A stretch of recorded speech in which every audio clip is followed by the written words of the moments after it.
Mas a tristeza provocada antes do arrependimento é uma tristeza que evidencia um verdadeiro quebrantamento dentro do nosso coração. É uma tristeza espiritual, ela é interior, ela é sincera, ela é repleta de confiança, ela é marcada pela confiança e regada pela fé. Não é uma tristeza qualquer, é uma tristeza que produz vida. Não é uma tristeza que leva a pessoa ao suicídio, não. É uma tristeza que produz vida. E muitas vezes ela é acompanhada da restituição. A pessoa se sente tão triste pelo que ela fez que ela tem o desejo de restituir aqueles a quem ela prejudicou. Enquanto ela não vai lá e pede perdão e devolve, ela não fica em paz. É o que aconteceu com Zaqueu. Lembra quando Zaqueu teve aquela conversa com Jesus, né? Que ele subiu numa árvore para ver Jesus. E Jesus falou assim, desce daí que hoje me convém entrar na sua casa. E entrar na casa de Zaqueu simbolizava muito mais do que passar uns dias lá de férias. Significava que Jesus iria passar um tempo com Zaqueu, iria ter um relacionamento com Zaqueu. E a vida de Zaqueu seria mudada, consequentemente. E diante daquela mudança, Zaqueu diz assim para Jesus, olha, se eu tenho prejudicado alguém, eu vou restituir 4 vezes mais. Zaqueu era um cobrador de impostos, corrupto. E o arrependimento na vida dele é evidenciado pela atitude de restituição. Tanto que depois que ele fala isso, Jesus diz assim, verdadeiramente hoje a salvação entrou nessa casa. Jesus estava dizendo, agora sim eu estou vendo que você se arrependeu. Agora o seu nome vai ser escrito no livro da vida. Agora eu estou percebendo, Zaqueu, uma mudança na sua vida. Terceira coisa que é uma evidência do arrependimento é a confissão do pecado. Quem se arrepende, confessa o pecado. A tristeza acomete a pessoa com uma força tão grande que ela terá expressões. Ela terá que ser expressa. E quais são as expressões de tristeza? Lágrimas nos olhos e confissão nos lábios.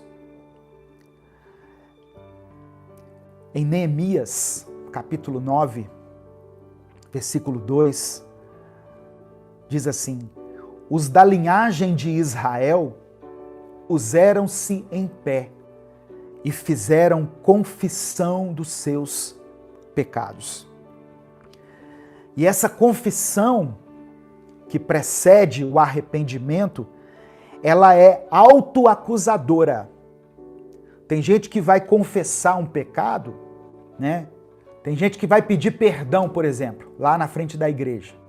Aí ele chama a pessoa, né? Ele chama a pessoa que ofendeu ele. Aí ele fala assim, eu queria chamar aqui a irmã Maria. Aí ele fala assim, irmã Maria, você me xingou, você ficou me devendo, você me acusou injustamente, você acaba com a irmã Maria. E fala assim, e por isso eu falei aquela palavra contra você, mas eu queria te pedir perdão. Não, esquece a parte que a irmã Maria fez. Isso é com ela. Quando nós confessamos o pecado com arrependimento, com tristeza no coração, essa declaração, ela é autoacusadora, ela não acusa mais ninguém. Lembra quando Davi confessou lá em Salmo 51? ele fala assim: pequei contra ti somente. Ele fala para Deus: fiz o que era mal perante os teus olhos, de modo que o Senhor é justo se me julgar. Eu estou pronto para sofrer as consequências, porque eu mereço. O meu pecado está sempre diante de mim. Eu sou pecador desde que eu nasci. Davi não fala assim: Deus, Batseba estava tomando um banho pelada lá, ué. Ela estava sem a assistência do marido há muito tempo, porque o marido dela vive na guerra. E o senhor sabe, a carne é fraca. Não. Davi, ele chama a culpa para si. Ele diz: pequei contra ti somente. Eu é que pequei. Então, a confissão é autoacusadora. Amém? Nós temos que nos lembrar disso quando formos confessar os pecados. Não é confessar tentando argumentar e justificar para Deus por que nós cometemos o pecado, não. É chamar o erro para nós.